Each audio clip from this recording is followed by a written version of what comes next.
All right, everybody. I'm going away this week, but I wanted to get one more video out there about rookie drafts and how to maximize the value of your rookie picks, really help you win the draft. I already went over targets and fades in recent videos, but there's a lot more to rookie drafts than really just picking the guys you like at whatever spot you happen to be on the clock. You only have so many rookie picks to spend every year, so you might as well exhaust every avenue that you have available to you to make the most out of those picks. So that's what I'm going to talk about today. 3 specific things that I think you should be looking into to get the most out of your picks. One of them is trading for veteran players. And I'm going to go over some players that I would be targeting if I'm trading away rookie picks. Second is maneuvering around the draft board up and down to key spots where there is the most cost-effective bets that you can make on the board. And then third would be acquiring future rookie picks. So make sure you hit that subscribe button and let's get started. Okay, so first we're going to talk about trading for veteran players, and I'd like to start with a quick analogy. Outside of fantasy football, one thing I enjoy is collecting Pokemon cards. You may have noticed the Pokeball on the shelf behind me. And as someone who collects cards, there are a few things as exciting as ripping into a fresh booster pack. There's this sense of possibility and potential, this appeal of the unknown, and this adrenaline of like knowing that you're about to find out what's inside. And maybe it's something awesome, or maybe it's something terrible. And it all is just this great experience. That is what rookie picks are like a lot of the time. There's this dopamine hit when you actually get to hit the draft button on a rookie.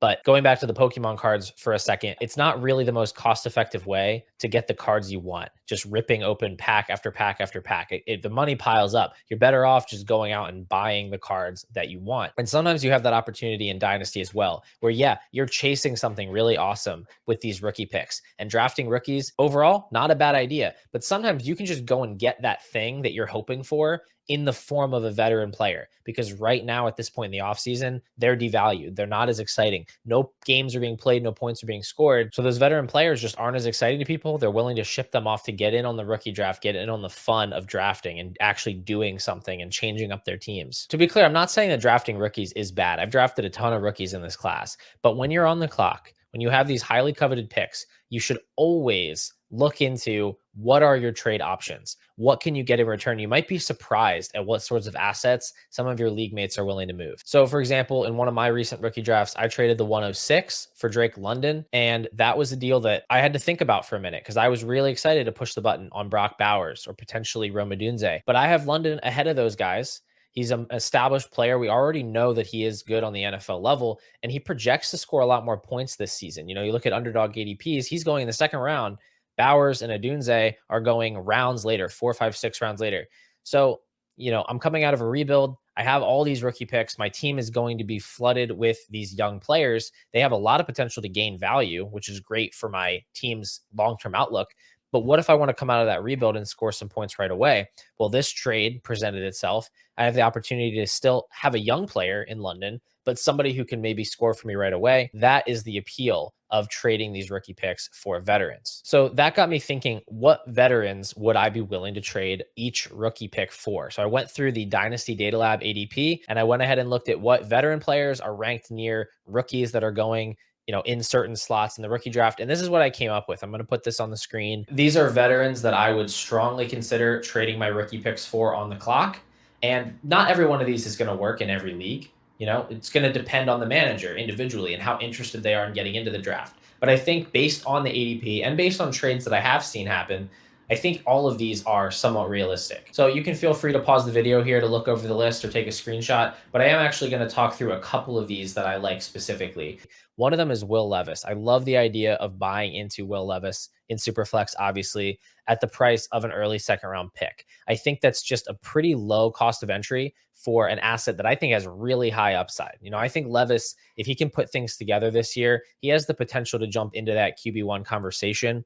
We saw some flashes of brilliance last year, games against Atlanta and Miami, where he really looked like he had that arm talent. Now they've kind of restocked the offense with Ridley and Pollard. They draft J.C. Latham for the offensive line in round 1. That was a big weakness last year. They bring in Brian Callahan, who's been very pass heavy in Cincinnati, ranked 3rd and 4th in neutral pass rate over the past 2 seasons. So this is going to be a pass heavy offense. Levis has weapons around him, and I think he does have the potential to have a pretty high ceiling as a passer if he can iron out the mistakes. And then the other guys I'll call out as trade candidates are Diontae Johnson and Kirk.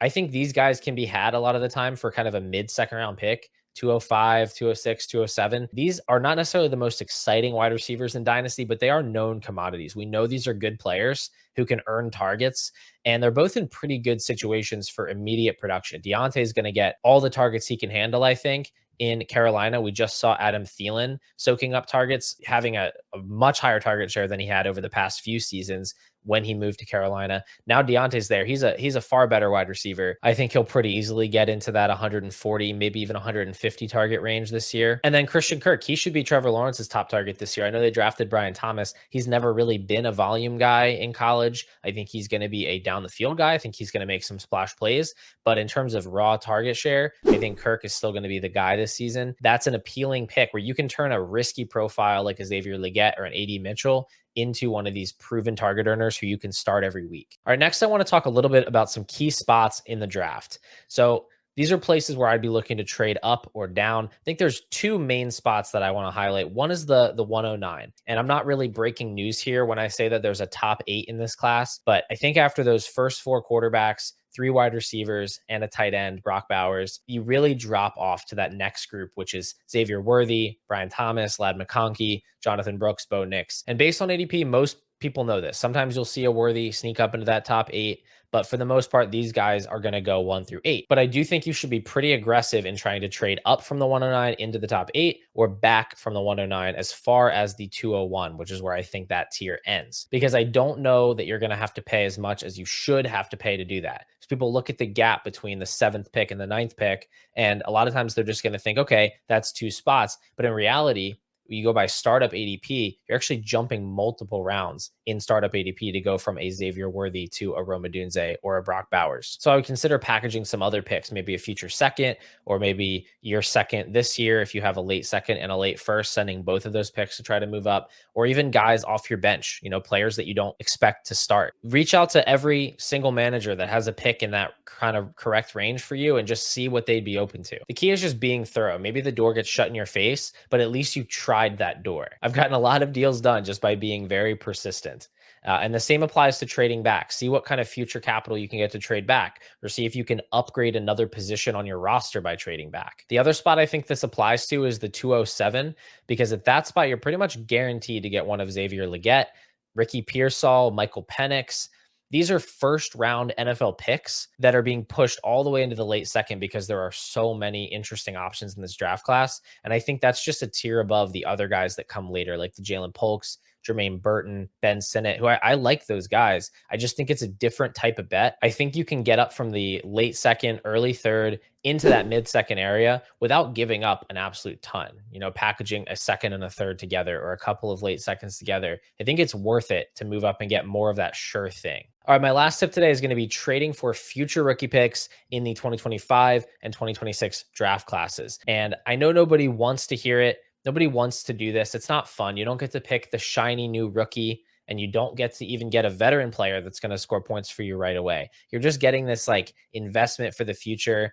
It's like 2026. Is that even a real year? The way I see this is it's kind of like eating your vegetables, right? Nobody wants to do it. It's not fun. It's not exciting, but it's better for you in the long run. You can really stack up value wins over time by acquiring future picks that let you avoid rebuilding, that you never have to tear down your team and you can compete year in and year out. That's what you gain when you can stack up value year after year after year. And what do you have to give up? You have to give up that experience sometimes of hitting the draft button on the rookie that you want, knowing that you can get something better in the future. We talked earlier about how there's this dopamine hit when you hit the draft button. That's being priced into all the 2024 rookie picks right now. All of them are 10 to 20% more expensive because anybody trading them away knows they don't get that joy, that experience of drafting the rookie. Whereas with future picks, that's not being priced in. It's too far away for anybody to think about the actual feeling of drafting a 2025 or 2026 rookie. So you're getting those picks at a discount right now. What I would suggest is as soon as the top 8 players are off the board, I would be looking at what kind of future capital can you get. That doesn't mean you have to send your 109 straight up for a 2025 first, but I would consider it.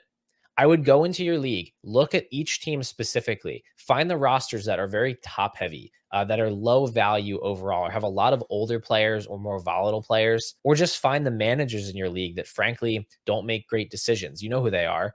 And go to those managers and see, Can you get their 2025 first? Maybe you can get a first and a second. Maybe you can get something else on top of the pick, but that pick's going to have so much potential to gain value for you over the next year. Everybody has this negative bias about future picks. Like, what if they end up late? Then I'm just wasting all this value and time and an asset that's not even any better than the one I have now.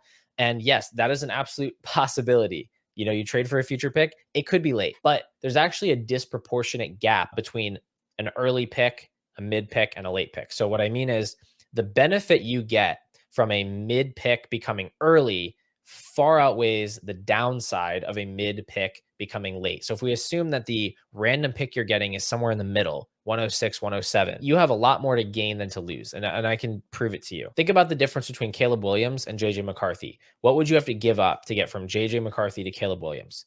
A heck of a lot, right? Maybe multiple firsts. Now think about the difference between JJ McCarthy and the end of the first round, Jonathan Brooks, Brian Thomas. What do you have to give up to get those guys? Not nearly as much to get from those guys to McCarthy as it is to get from McCarthy to Caleb. That's because there's a disproportionate gap in almost every draft class between the early to mid and the mid to late. So don't think of the downside, think of the upside. What if you buy this pick and it does end up being early? Now you're talking about double the value of what you gave up. And the other thing that seems to get missed in these conversations is that you do not have to hold the picks until that rookie draft. You don't have to buy a 2025 pick and then sit on it until that rookie draft. It's going to gain value from the moment you buy it until that rookie draft, and you can cash out at any point. Draft picks are like currency. Somebody always wants them. So when you get to September, October, if your lineup needs something, if you need a point scorer at any position, you can go out and you can trade that 2025 pick and probably get something better than you can get right now at the 109, the 110, the 111. That's another benefit of trading for rookie picks, is that they just continually gain value over time. Anyway, those are my final thoughts on how to maximize the value of your rookie drafts. Just be thorough, explore every option, consider trading them for veterans, look for opportunities to move up and down the draft board, and don't be afraid to trade for future rookie picks. There's a lot more ways for it to go right for you than there is for it to go wrong. Like I said, I'm going to be away the rest of this week. When I return, I'm hoping to cover some of the biggest risers and fallers from the NFL draft, and maybe some guys that are flying under the radar a little bit too. If you found this video helpful, make sure you hit the subscribe button so you can catch all my future videos as well. Hope you guys have a great week, and I will see you all in the next video.